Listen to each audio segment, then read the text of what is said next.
What is up, nerds and nerdettes? Welcome back to another episode of The Pull. Before we get started, yes, I'm aware my face got all fucked up. It happens when your life is as metal as mine is. You know what they say, sometimes in life you get cut. Am I quoting Lindsay Lohan movies? This is already a train wreck. This week on The Pull we do the same shit we always do. We talk about comics. So this is that. Ugh, this is the episode. This is where it all falls apart. I'm gonna be a space cowboy, just like Tommy Lee Jones. Copperhead, what number? Copperhead, that one.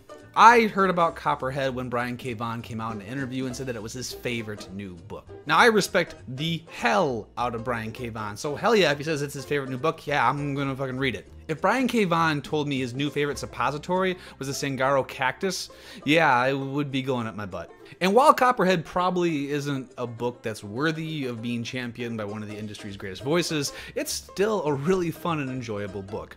Single mother becomes the sheriff of this Wild West outer space boomtown, and then Wild West hijinks ensue. The art direction and adventure in every single panel of Copperhead is really incredible. The book has the feeling of an 80s era fantasy movie produced by Jim Henson. Characters are big and colorful and crazy and occasionally grotesque.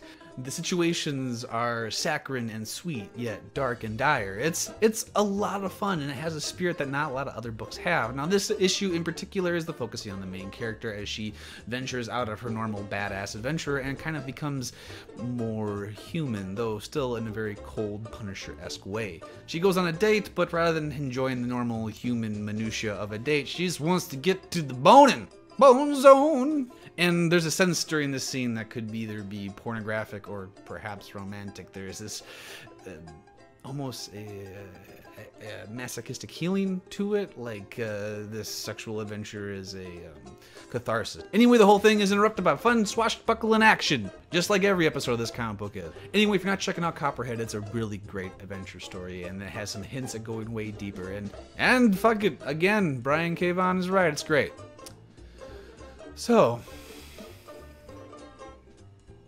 this fucking book. I know what you're thinking. You're thinking, why, AJ? Why are you talking about Runlovekill again? Last time you talked about it, you gave it a 12-gauge asshole. And it's true. I murdered, murder, motherfucker! The first issue of Runlovekill, and it deserved every bit of it. It wasn't a good book. But if you want to see that review of Runlovekill #1, click on this dolphin.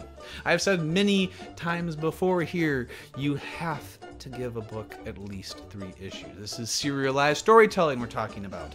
You have to give a book a chance to develop and open up and show you what exactly it's trying to do. If you just go around picking on first issues and beating them up, you're not a critic or a fan, you hate it. And I'm not a hater. I like to be critical, I like to be fair as much as I like to swear and just kind of be a general asshole. I like to give Runlovekill a benefit of the doubt that maybe it's going to surprise me. But it totally did, and it was still garbage. Listen, Runlovekill is one of the most frustrating kinds of literature for me. It follows this teenage girl way of thinking that following your emotions and your heart is the greatest credo you can ever live by. It dismisses all intellectual argument and asks you to buy in because it's supposed to make you feel good or free or some other abstraction that you can't really wrap your hand around. Every good story has emotional parts and intellectual parts to it.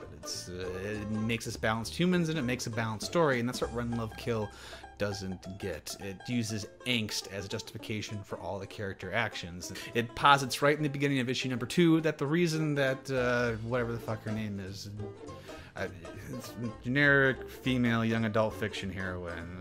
Let's call her fucking Clitness. So Clitness ran from these people years ago because she wanted to follow her emotions, and these people said, no, you need to not do that, you need to think you're hurting people. And she's like, no, I must follow my heart. It is the most noble of all causes. And then she ran away, and a lot of people got hurt. And then we're supposed to sympathize with this person? We're supposed to say, yeah, that's our hero, you get him, girl, you run away and fuck over as many people as you can.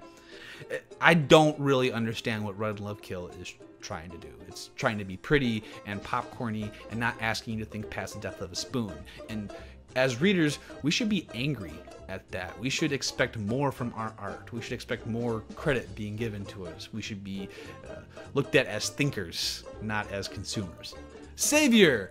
Listen, when I saw Savior pop up on my Comixology account, I'm like, I'm gonna hate this and talk about how much I hate this on the pull. Yay! And that's because I have a really kind of unfair and biased opinion of Todd McFarlane. Listen, Todd McFarlane gets a lot of hate from people and me for a lot of totally legitimate reasons. Partly because he was part of that whole 90s era of comic books, which gets rightfully bashed a lot, where all the art was just so overdrawn. It was like the artist just kept drawing each panel until they fell asleep, and then the next day they started again. And also because at a time when Todd McFarlane had the most influence possibly any one person ever had over the comic book industry, he really didn't do much with it. He just kind of played with dolls and bought steroid-soaked baseballs. But you forget that this dude was a fucking rock star. Savior has a lot of really cool, interesting, and amazing things going on under the hood. But one thing I want to talk about right away while I'm on Todd McFarlane is this book is fucking beautiful. Not just in the mechanics of the art or how good the drawing actually is, but the way it's laid out. No one in the history of comic books has ever had more flow and flash to a page than Todd McFarlane. I mean, the dude can just lay out a page like seriously crazy. There's not a single page in this book that is just a traditional bam bam bam panel layout. Every inch of every page is thought out, where the panels lay, how they lay into each other, and the design is just... But let's get off the amazing erection-inducing art here.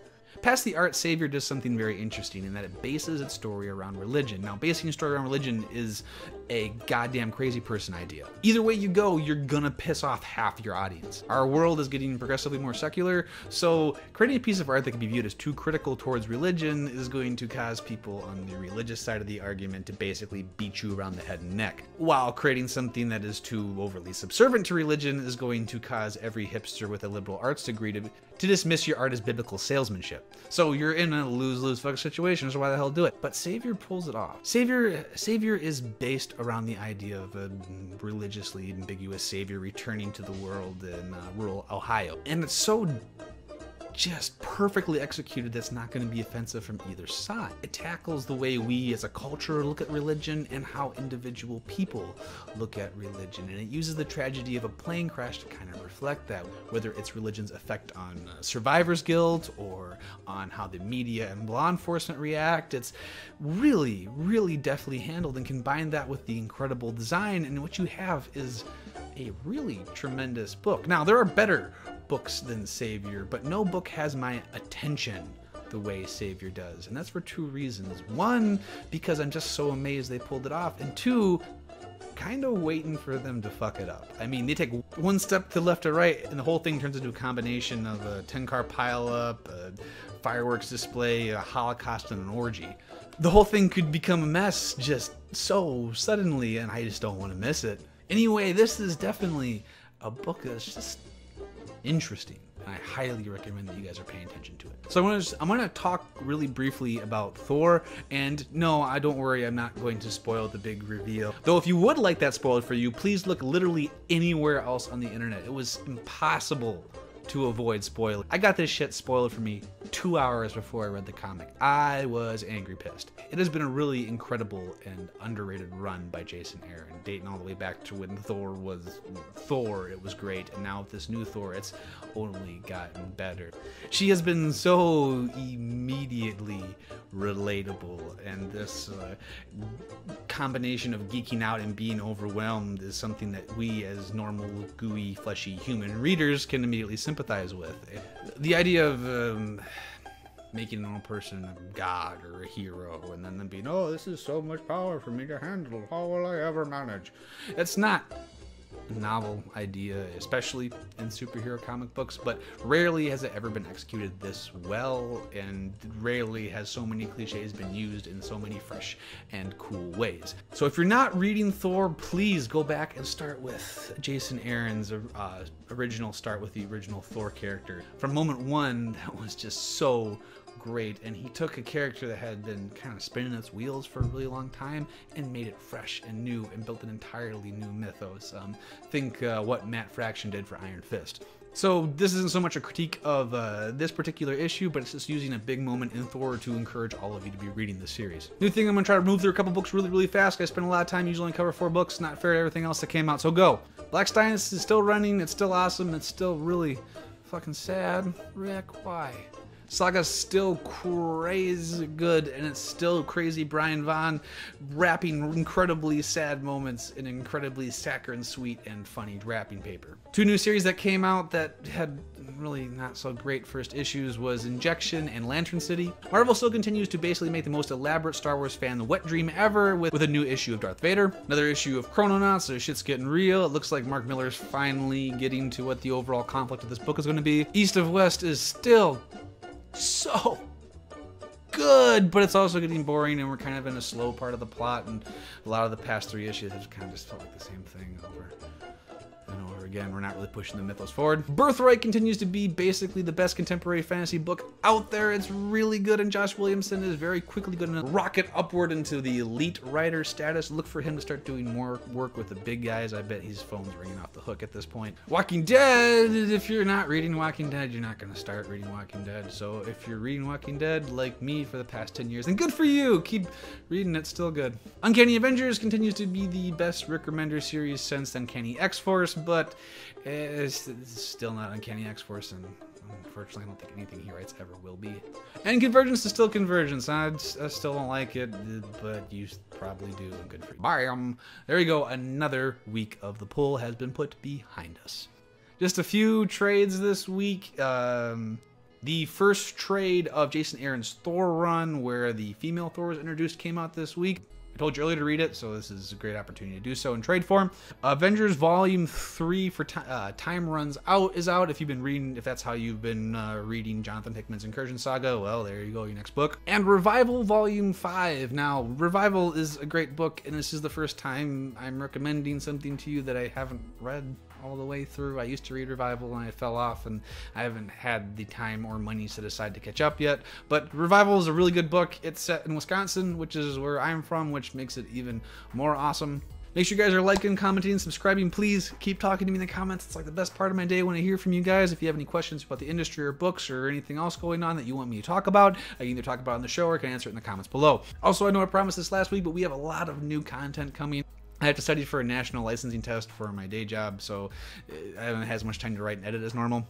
There are 2 episodes of 2 Minutes in Comic Books that will be coming very shortly. That episode I promised you on Batman number 40 is almost done. It'll be out very soon. We shot another Let's Play. It will be maybe out even before this video is out. If not that, then soon. If you want to know when all that really cool content's coming out, go ahead and follow me on Twitter and hit that subscribe button. For any subscriber we get this week, I'll get 1 consult from a plastic surgeon to cover up this gnarly, badass battle wound I got. Now make sure you come back next Sunday and every Sunday until the end of time for another episode of The Pull. Now get out of here and just read all of the comic books. Like, do nothing except read comic books. It is the most important thing.